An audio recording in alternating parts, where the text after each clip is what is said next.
So Tom Reed here in Athens, Georgia. I happen to run into this gentleman. Your name, sir? I'm Jimmy Ives. Okay, Jimmy, I take these videos and upload to YouTube. You cool with that? Yes, sir. All right. Jimmy, how old are you? I'm 54. 54.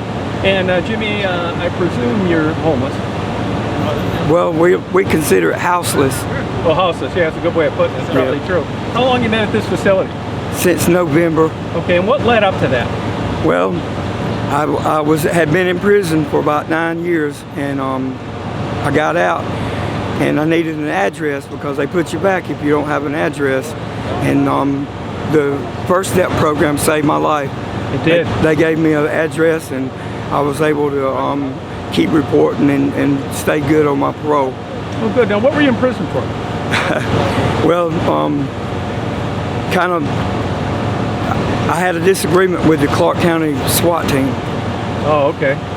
And how'd that whole thing go down? Just a bad day? Yeah, I was, see, I'm in recovery. I'm a recovering addict. And Yeah. I had relapsed for like 10 days. Yeah. And it took me 9.5 years to get out of prison behind it. But I'm clean today. What'd you do, clock one of them? I had a standoff with them. Oh, and that got you 9 years. 9.5. Well, where were you sentenced? I was, I started out at Coastal and I wound up at Georgia State. Okay. And actually paroled home from Baldwin in Millersville. Okay. Now, I was just down in Milledgeville the other day. Now, I'm just curious. You get out of prison.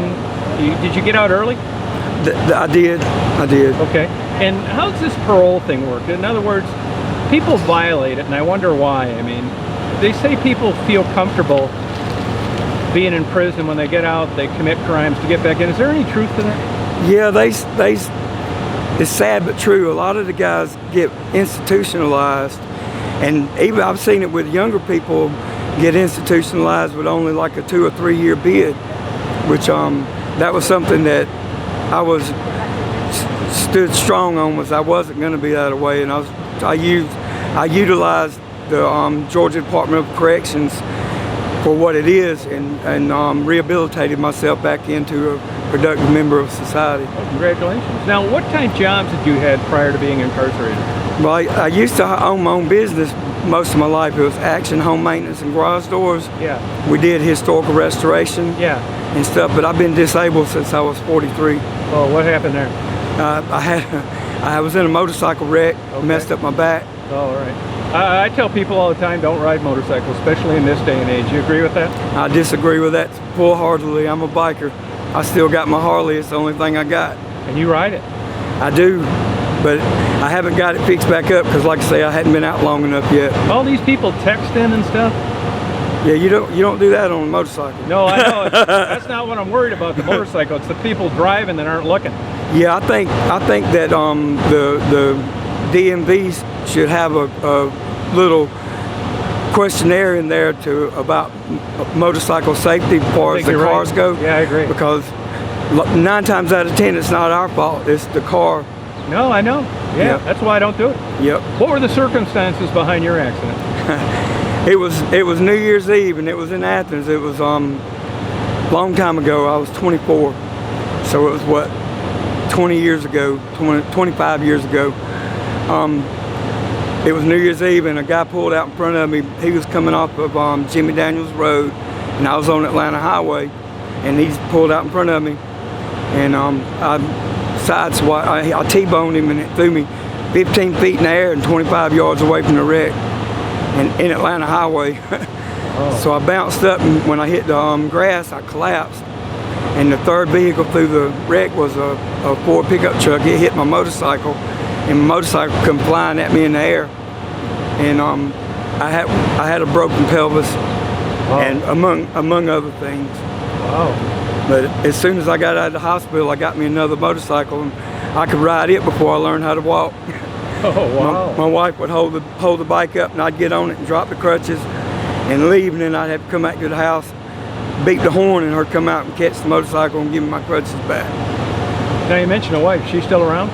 Yeah, we're not married, but yeah, she's my best friend. Her and her husband. Yeah. Oh, okay. You get along with the husband too? Yeah, he's like my brother. Yeah. Wow. But like I say, we hadn't been together in a long time. We probably split up a year or so after that wreck. Okay. And yeah, she and her husband are my next of kin. Okay. You're a religious man and all? Well, I prefer to say spiritual. Okay. I really can't say that I believe in religion, but I do believe in Jesus Christ. Okay. Your favorite childhood memory? I don't know. Probably when I was 3 years old, my biological father bought me a pony. Nice. And the first day I had it, I was like all excited. I got a pony, and he kicked me in the head. I woke up on the couch. I was 3 years old, but I've been riding horses ever since until I got grown and traded my horse in on a steel one. Okay. Didn't know I was riding a hog. Yeah, there you go. Favorite movie?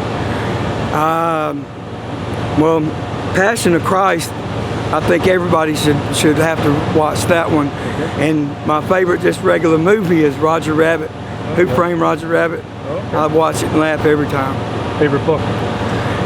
You know, I wasn't a big reader until I was incarcerated, and I got turned on to what they call Christian fiction. Okay. And I read the Left Behind series, and that hooked me. Now I like reading novels, but I prefer, like I say, the Christian fiction kind of stuff.